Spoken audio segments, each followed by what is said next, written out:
নমস্কাৰ প্ৰিয় দৰ্শক, এই জুন মাহৰ 1 তাৰিখৰ পৰা 31 অক্টোবৰলৈকে আপোনাৰ ৰাশিত হ'বলৈ গৈ আছে বিৰাট ডাঙৰ যুদ্ধ, যি জানিলে আপোনাৰ কপাল ফুলি উঠিব। প্ৰিয় দৰ্শক, ভিডিঅ'টো আৰম্ভণিৰ পৰা শেষলৈ চাওক, কিয়নো এই ভিডিঅ'টোৰ মাজভাগত বিশেষ টিপছ জনাম, আপোনাৰ কিন্তু ভাগ্য সলনি হ'ব পাৰে। প্ৰিয় দৰ্শক, এই জুন মাহৰ 1 তাৰিখৰ পৰা 31 অক্টোবৰলৈকে আহিবলৈ গৈ আছে বিশাল পৰিৱৰ্তন। বৃহস্পতিৰ শুভ দৃষ্টি আপোনাৰ লগত থাকিব।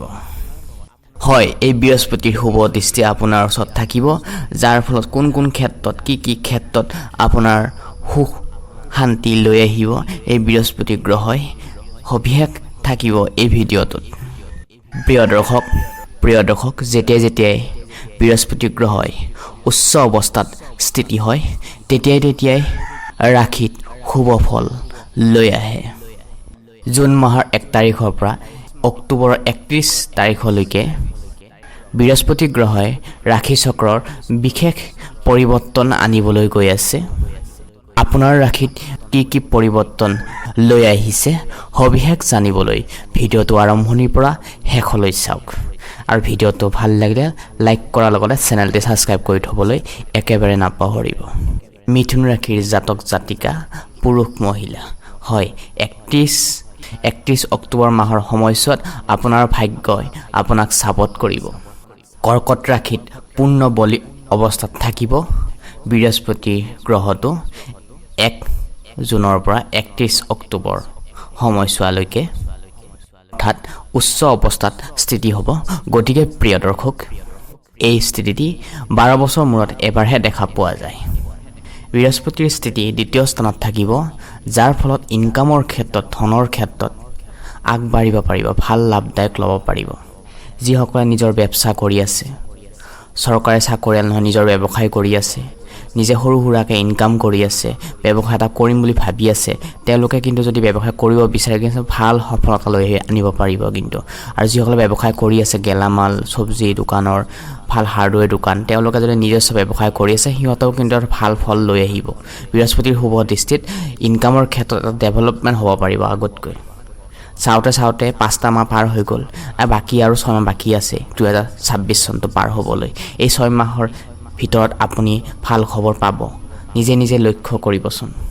ধনৰ স্থানত যেতিয়াই ধনৰ কাৰক বৃহস্পতিৰ স্থিতি হয়, তেতিয়াই এই ব্যক্তিগৰাকীৰ ধনৰ কথা চিন্তা কৰাৰ কোনো কথা নাথাকে, প্ৰয়োজন নাথাকে।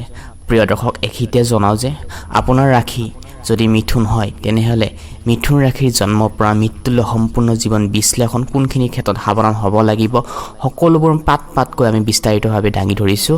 সেয়েহে আপোনালোকৰ এই মৰমৰ চেনেলটোত প্লেলিষ্ট বনাই থৈ দিছোঁ, তাতে গৈ চাব পাৰে। আপোনাৰ ৰাশি অনুযায়ী সম্পূৰ্ণ জীৱন বিশ্লেষণ দি থৈ দিছোঁ, নহ'লে এই ভিডিঅ'টো ডেছক্ৰিপশ্যনত লিংক দি থৈ দিছোঁ, তাতে গৈ চাব পাৰে। হয়, এই 1 জুনৰ পৰা 31 অক্টোবৰত বিশালভাৱে আপুনি সফলতা হ'বলৈ গৈ আছে নিজৰ ব্যৱসায়ত। হয়, ছাত্ৰ ছাত্ৰীসকলৰ ক্ষেত্ৰতো মধ্যম থাকিব। যিসকলে উচ্চ শিক্ষাৰ ক্ষেত্ৰত বাহিৰত গৈ পঢ়িব বিচাৰিছে, তেওঁলোকৰ কাৰণেও শুভ।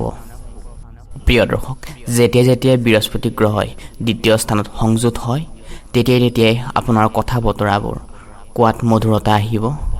30 অক্টোবৰ সময়ছোৱাত আপুনি য'তেই নাযাওক কিয়, যি কামেই নকৰক কিয়, আপোনাৰ কথা সন্মান দি মানুহে শুনিব, মধুৰতাও আহিব, আপুনি জয় লাভ কৰিব পাৰিব। এইখিনি সময়ছোৱাত কৰ্মৰ যোগেদিও আপুনি ধন উপাৰ্জন কৰিব পাৰিব। এইখিনি সময়ছোৱাত যদি ধন সঞ্চয় কৰিম বুলি যদি ভাবি আছে, বহুতেই শুভ সময়।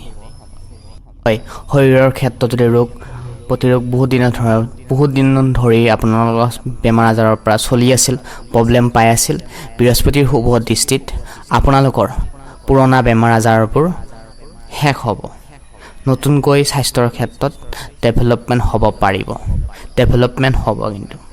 কিন্তু যিকোনো বস্তু খাদ্য খোৱা লোৱাৰ পৰা দূৰত থাকিব। কিন্তু এইখিনি সময়ছোৱাত মাজে সময়ে কিন্তু হজম শক্তিবোৰ কমিব পাৰে, কিন্তু বৃহস্পতিৰ দৃষ্টিত এইখিনি সময়ছোৱাত বৃহস্পতিৰ দৃষ্টি অমৃতময় দৃষ্টি, য'ত বৃহস্পতিৰ দৃষ্টি পৰে সেই স্থানত আপোনালোকে শুভ ফল পাব।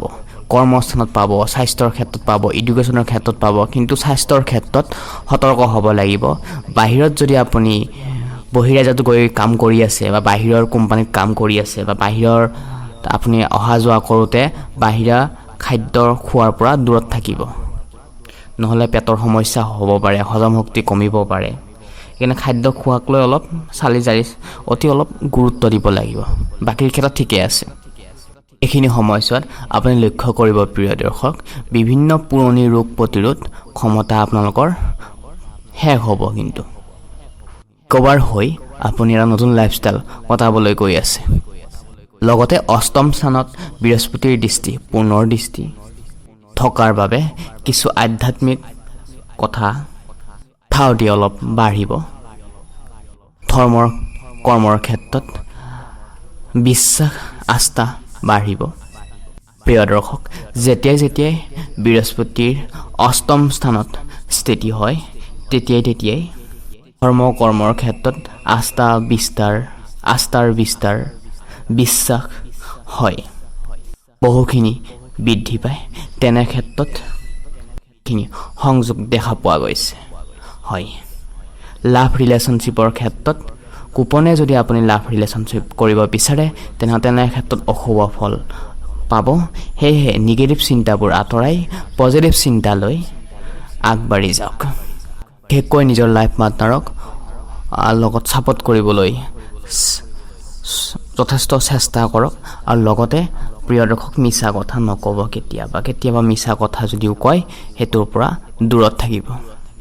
কৰ্মস্থানত যিহেতু বৃহস্পতিৰ দৃষ্টি এইকেইটা দিনত থাকিব, যাৰ ফলত আপুনি সকলো ক্ষেত্ৰতে জয় লাভ কৰিব পাৰিব। প্ৰিয় দৰ্শক, আশা কৰোঁ এইকেইটা মাহত আপোনাৰ লগতে আপোনাৰ পৰিয়ালটোৰ মংগল হওক তাৰে কামনা কৰিছোঁ। পুনৰ লগ পোৱাৰ আশাৰে আজি এই গুৰুত্বপূৰ্ণ ভিডিঅ'টোৰ পৰা আমি বিদায় লৈছোঁ। ধন্যবাদ।